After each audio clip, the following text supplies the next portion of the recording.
Excuse me po, madam. Yes po. Ano po yun?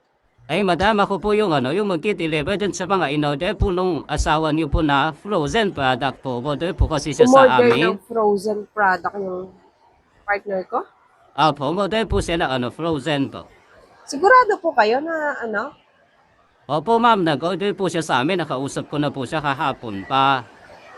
Kukunin ko po kasi yung bayad po niya dun sa frozen para i-drop ko na po mamaya dito yung oil.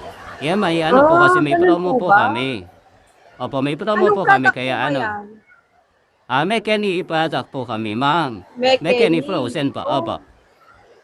Tapos ano po yung yung promo po? Mali doon po sa order po nung asawa niyo, may libre po siya na freezer po.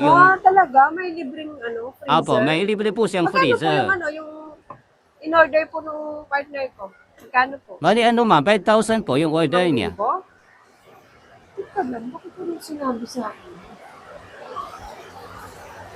Wala kasing sinabi sa akin na na may dumating na nagpapa-order ng mechanic product dito.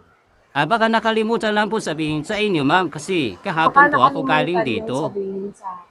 Opo, ma'am, baka nakalimutan lang po niya sabihin sa inyo. Dala niyo na po ba yung mga item po, yung mga frozen po? Dala niyo po ba? Ay, hindi ko po dala ngayon, ma'am, yung mga Hindi niyo product pa po. po dala. Hindi po. Nasan po yung yung mga frozen po? Andun po, ma'am, sa sa sasakyan po. Saan po ba yung sasakyan niyo? Andun po, ma'am, sa kanto. Doon po kasi Yung sa nakapark yung kanto? truck namin Magde-deliver kayo ng frozen tapos yung sasakyan niyo nandun pa sa kanto? Opo, ma'am, doon po kami nakapark kasi bawal daw po mag-park dito sa Bali, kukunin ko po muna sana sa inyo yung bayad, So ma'am. kailangan payment first muna bago nyo dating yung Opo, payment first po kami. Bali, dadalhin ko po pagkabayan niyo po. Ando lang naman sa kanto bakit yung hindi truck nyo po. na lang po dyan i-park yung yung sasakyan po ninyo?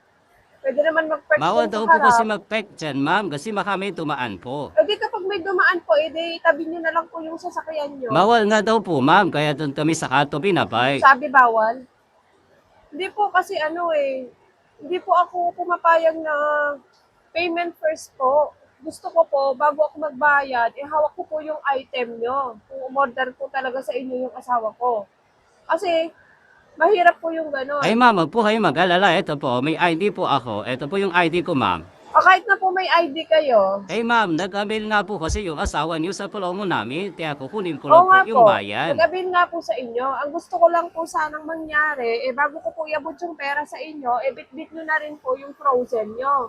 Para mabilang ko po kung tama po yung yung nasa resibo nyo. Ay, ma'am, wag po kayo mag-alala. Pagkabayad po ninyo, kukunin ko po yung prantaw niyo. Nandun na po sa kanto.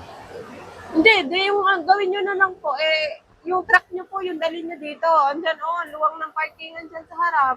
Pwede naman dyan kayo mag-park sa harap. Bakit doon pa sa kanto? Ang layo-layo. Bawal nga daw po kasi kaming mag-park dito. Kaya doon po kami sa kanto pinapark. Hindi po ako pwedeng magbigay ng pera sa inyo pag ganon. Tsaka wala pong hinabilin yung asawa ko na kumuha po siya ng mga frozen products sa inyo. Wala po siyang sinabi sa akin.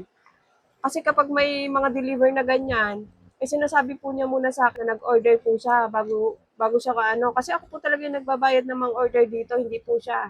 Ay, ma'am, sayang naman po yung promo namin kung hindi nyo po ma-avail. Mapupunta po ito sa iba. Limited offer Kahit lang na po po kasi may ito, ma'am. promo kayo na libreng freezer, aanin ko yung libreng freezer niyo kung itatangan niyo naman yung 5,000 ko. Wala namang kasiguraduhan yan. Asan yung truck niyo? Pakita niyo. Diyan kayo mag-park sa harapan ko.